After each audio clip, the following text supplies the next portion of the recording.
BeautyandtheStamper.blogspot.com. Hello beauties! Today I want to show you how I made this 3D card. It is the Wildflower Meadows background stamp, and it's got some 3D butterflies, and I just want to show you how easy that is.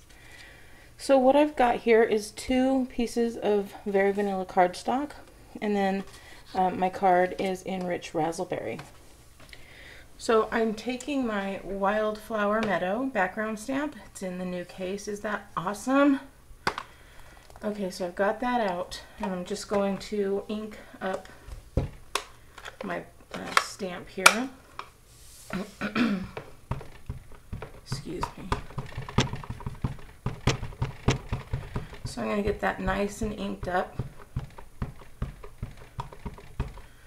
Alright. I'm going to just set this right on there. Then I'm going to get a piece of just basic white printer paper so that I can smooth it down without getting my hands too dirty. Alright, so now what I do is I just take the tweezers and I pull it right off. And then we've got our first one. I'm going to stamp or ink up my second one now. You will need to ink up 2. Get this one good and inked. This is going to be your main one. So we put it back down, and again we go over the background stamp, making sure all the ink gets on there. Okay. Again, we're going to take that off with the tweezers. And we've got a great stamped image there. That alone would look great on the card. But I want to show you what Stampin' Up! Has come up with. It is so cool. It's the embossing folder that matches with the card. Look at that. You see the flowers here are going to match perfect with the flowers there. So I'm going to get that out and ready to use. I'm going to get out my big shot here.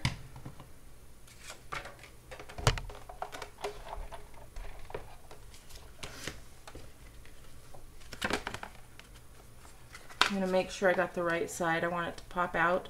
So there's 2 sides. Make sure I get the part that has the indentation, and I line up those flowers exactly how I want them. See there? And then I hold it shut there. I have my big shot at tab 1. Stick that in there along with the second folder, and I zip it on through.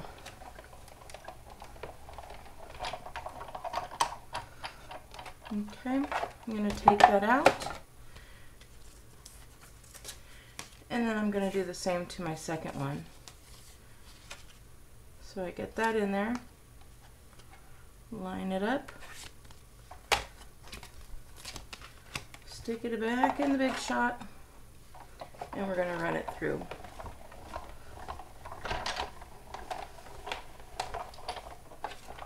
Okay. Now I've got those. I'm going to set this off to the side. And I've got my 2 pieces here. Now this one didn't come out as great, but that's okay. This is going to be our main background image. So what I'm going to do is I'm going to take the Elegant Butterfly punch.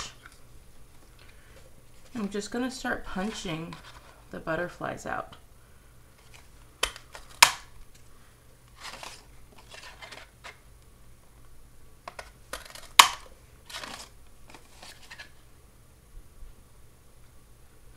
Not sure if you can see that, but just randomly punching them.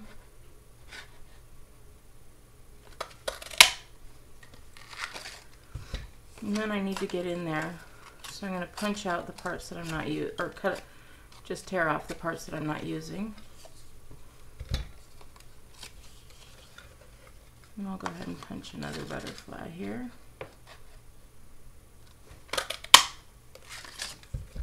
And again, tear off the parts that I'm not using, because I want to make sure I get a butterfly on that hummingbird. So this way you know that you are not going to overlap when you do this. So then I take my background and I just kind of take the butterflies and see where it's going to go. I give it a little bit of fold there. Then I take my crystal effects and I go ahead and put a thin strip on there. And I line it up, flatten it back out a little bit, and I line it up perfectly there. So you see how that lines up perfectly?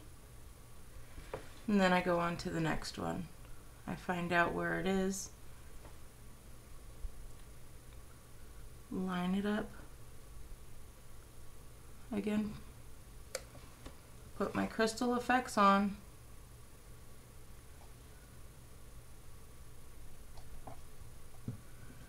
and line it up.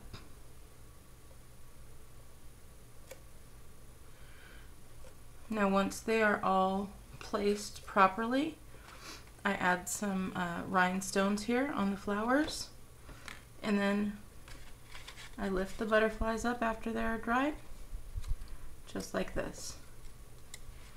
And I mount it. After it's all done, I'm going to take it, mount it, and I'm going to have this great card. So very easy, and it's a little fun game here. You got 1, 2, 3, 4, 5, 6, 7 butterflies. And I really like this card, and I hope you do too. Alright beauties, thank you. Have a great day. Bye.